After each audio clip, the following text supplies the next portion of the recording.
all the information on having a successful business is out there. It is out there in all the books. It is out there on all the YouTube channels and the free lectures and things you can download. The fact is that 99.999% of people will not read it. Joining me on the line today, I've got Anton Goodman from Dynamite Digital. Welcome to the call, Anton. Thanks, David. Thanks for having me. Pleasure. Maybe give us a bit of a sort of background. What does Dynamite Digital actually do?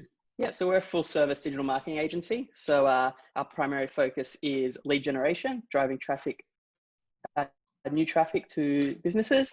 But we also have the supporting structures in terms of websites and graphic design and things like that. So tell me, we're about to go into lockdown 2.7 or who knows what it is now, but we seem to be bouncing around in that space. What are you doing in terms of business to navigate the current climate? So for us, it was really about not necessarily taking advantage of a pandemic, but definitely looking at where the opportunities lie. Not every industry, not everyone is affected by the pandemic. Specific industries aren't. Specific people aren't. So there's definitely opportunities there. And then looking at businesses that perhaps have hit pause for the meantime, but know they can make it through, and looking how they can strategize and potentially set up some marketing now so that when everything does go back to a sort of normal level, that they'll be ready to go with their marketing. So really, it sounds like there's two sides to that coin. One is people are in slowdown who've got this time to sort of review their assets and make things better. And then you've got other people who are quite busy right now, and they're probably looking at it saying, well, now's, make hay while the sun shines, right? Exactly. So you have certain types of businesses which are killing it at the moment. A lot of trade services are booked out months ahead. People are catching up on getting those small renovations or those things fixed at home. And for them, it's about, okay, well, you're booked out now, but how about we get you booked out for the rest of the year eventually so that you can maximize this opportunity. Whereas you might look at some other businesses where they can't actually perform with the current lockdown isolation rules, but at the same time, we can implement some long-term marketing, which won't show the effects now anyway, but some marketing strategies require 6 to 12 months of investment before seeing that return. So if you can jump in ahead and start implementing that now, whilst other competitors have possibly switched it off or haven't started yet, 6 to 12 months from now, you're going to really reap the rewards of that. And are you guys involved with paid advertising as well? Definitely. So we do Google ads, Bing ads, all the Facebook and Instagram ads, LinkedIn ads. That's all paid advertising. So is it true that the cost of advertising has gone down because the major players are pulling out of that market, or is that just a rumor? No, it's definitely true. We're finding that, again, it can be obviously dependent on industry, but what we're finding is that the cost per click or the cost per acquisition is much lower, specifically when it comes to search advertising, because you're only paying when someone searches for your service and then clicks on your ad. So effectively, if no one's searching, you're not paying any marketing. But we're finding that there's still plenty of clicks in a lot of industries, and because a bunch of competitors have probably been a bit hesitant and have switched it off, not fully realizing the possibilities available, that some of our clients are really reaping the rewards of that. Really, in simple terms, it's just about measuring your return. And clicks are cheap. People should be looking at how they can sort of cash in on that and sort of build up their funnel for when things go back to sort of, as we call it, normal.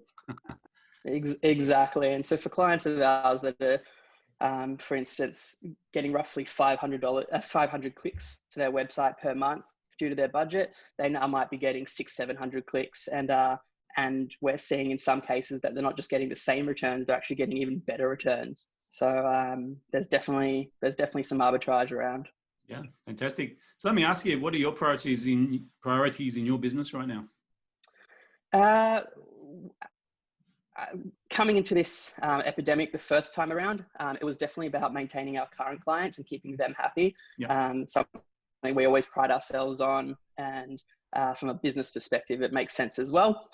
So we really spent the first couple of months really chatting to our clients, making sure they're happy with where everything's at. Some of them might switch off a service, some of them have lowered budgets, some of them have increased budgets, because depending where they're at, you have to have the cash flow available still. And and again, some industries that have gone a bit quieter, they do want to spend less, understandable.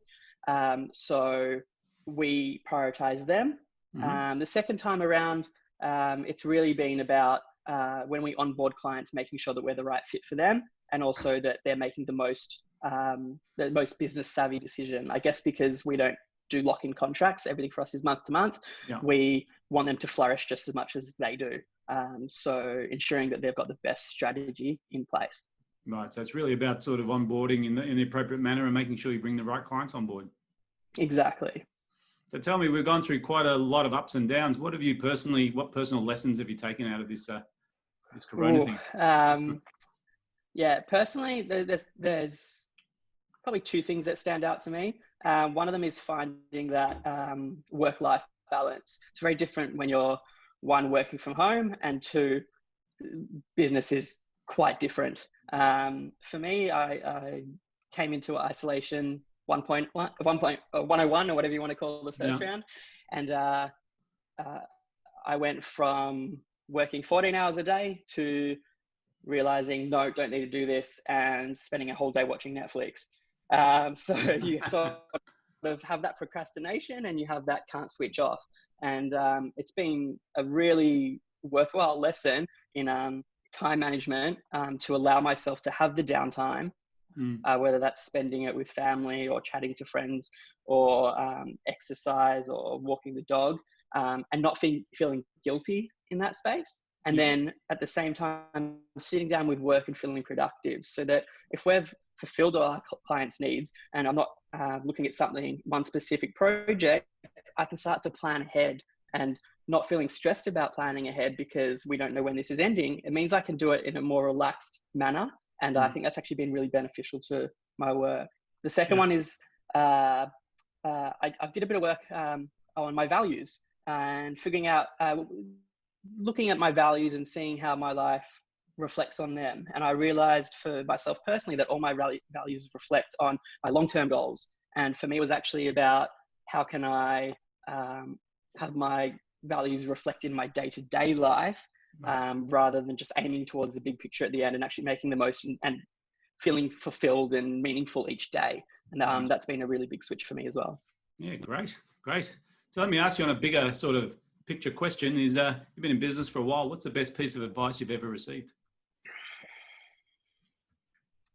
I didn't know this question was coming. The best piece of advice I've received was probably to be a sponge. I think all the information out there on having a successful business is out there. It is out there in all the books.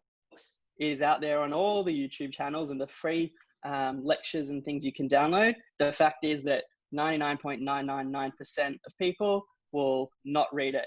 Well, they won't read those books. They will not watch those lectures. They will not sit and do that course, which is why more jobs are available, because you might not have the time to do it. But if you are starting up from scratch, or you have a small business and one of your values might be education, and you really want to, learn something every day, there is a wealth of information out there which can really help you support your business. Not enough people take advantage of that. Yeah, fantastic. So obviously you're a knowledge junkie. What's your favorite book or your favorite author that you follow? Business related or lifestyle related? Well, you pick. Look, the 4-Hour Workweek is a goodie and an oldie.